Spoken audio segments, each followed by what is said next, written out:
ఈ కొండల కారణంగా శీతాకాలంలో ఉష్ణోగ్రతలు తక్కువగా ఉండటం వల్ల పరిశ్రమల నుండి ఉత్పన్నమయ్యే వాయు కాలుష్య కారకాలు వాతావరణంలో వ్యాపించకుండా భూమి ఉపరితలం మీదనే ఉండిపోతున్నాయి. గత కొన్ని దశాబ్దాలుగా విశాఖపట్నం గణనీయమైన పారిశ్రామిక అభివృద్ధిని చవిచూస్తుంది. ఇది పర్యావరణ మరియు కాలుష్య సమస్యలకు దారితీస్తుంది. ఈ నగరంలో ప్రధానంగా వాయు కాలుష్యం ఎక్కువగా ఉంది అధ్యక్ష. 1960 నుండి విశాఖపట్నం పోర్ట్ అథారిటీ, హెచ్పిసిఎల్ మొదలైన బహుళ రంగ పరిశ్రమల స్థాపన మరియు వృద్ధి ఈ నగరాన్ని భారతదేశ పారిశ్రామిక పట్టణంలో ఒక ప్రధాన పారిశ్రామిక కేంద్రంగా చేసింది. పారిశ్రామిక వృద్ధి ఫలితంగా చుట్టుపక్కల వాతావరణంలో ధూళి కణాలు, సల్ఫర్ డయాక్సైడ్, నైట్రోజన్ డయాక్సైడ్ ఉద్గారాలు మరియు ఇతర కాలుష్య కారకాల సాంద్రత పెరిగింది. పరిశ్రమలు ఇతర రంగాల నుంచి వెలువడే కాలుష్యాన్ని నియంత్రించేందుకు ఆంధ్రప్రదేశ్ కాలుష్య నియంత్రణ మండలి అనేక కార్యక్రమాలు, సమర్థవంతమైన చర్యలు చేపట్టి ఎప్పటికప్పుడు కార్యాచరణ ప్రణాళికలను రూపొందిస్తున్నది.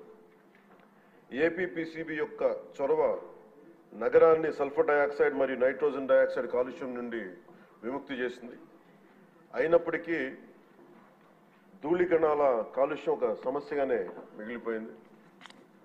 2009 సంవత్సరంలో కేంద్ర కాలుష్య నియంత్రణ మండలి సిపిసిబి విశాఖ నగరానికి సంబంధించి సమగ్ర పర్యావరణ కాలుష్య సూచిక సెపి స్కోరును 70.82గా లెక్కించి ఉండవలసిన ప్రమాణం 60 కంటే ఎక్కువగా ఉండడం వలన విశాఖపట్నంను తీవ్ర కాలుష్యం ఉన్న ప్రాంతంగా గుర్తించింది.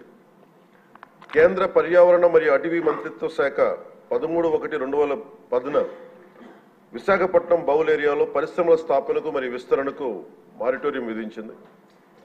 ఇందువలన ఆంధ్రప్రదేశ్ కాలుష్య నియంత్రణ మండలి పరిశ్రమలు మరియు ఇతర భాగస్వాముల సమన్వయంతో బౌల్ ఏరియాలో ఉన్న పరిశ్రమలకు జాతీయ ప్రమాణాల కంటే ఎక్కువ కఠినమైన ఉద్గార ప్రమాణాలను, ఎమిషన్ స్టాండర్డ్స్ను నిర్దేశించింది. ఉదాహరణకు పార్టికులేట్ మ్యాటర్ PM10 యొక్క గాఢత అంటే మిల్లీగ్రామ్ పర్ మెట్రిక్ క్యూబ్ దాదాపు 50 మిల్లీగ్రామ్ పర్ మెట్రిక్ క్యూబ్గా జాతీయ ప్రమాణం 150 మిల్లీగ్రామ్ పర్ మెట్రిక్ క్యూబ్ కంటే గాను SO2 లెవెల్ 5 mg జాతీయ ప్రమాణం 25 mg కంటే నిర్దేశించడం అయింది. ఈ కఠినమైన నిబంధనల కారణంగా పరిశ్రమలు కాలుష్య నియంత్రణ వ్యవస్థను అప్గ్రేడ్ చేశాయి మరియు గ్రీన్ విశాఖ కార్యక్రమం కింద విస్తారమైన గ్రీన్ బెల్ట్ని అభివృద్ధి చేశాయి. ఈ చర్యల వలన సెపీ స్కోర్ 2013 నాటికి 70.82 నుండి 52.31కి తగ్గింది.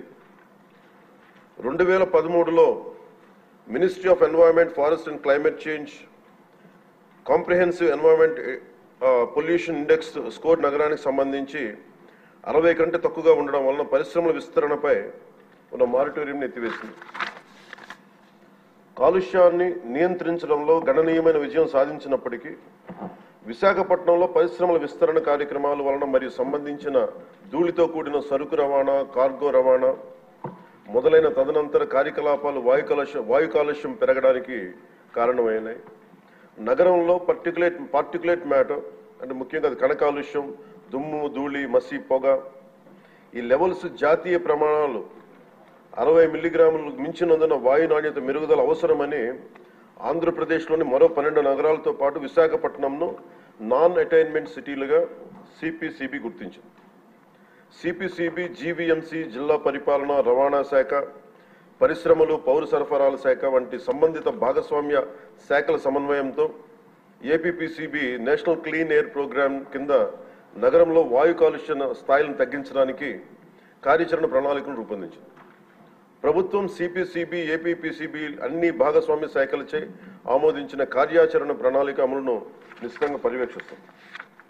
పరిశ్రమల నుంచి వెలువడే వాయు కాలుష్య ఉద్గారాలు, పరిశ్రమల కార్యకలాపాలు, పట్టణ అవసరాలకు సంబంధించిన సరుకు రవాణా నుంచి వెలువడే ఉద్గారాలను నియంత్రించేందుకు ఏపీపీసీబీ పలు చర్యలను చేపట్టింది అధ్యక్ష.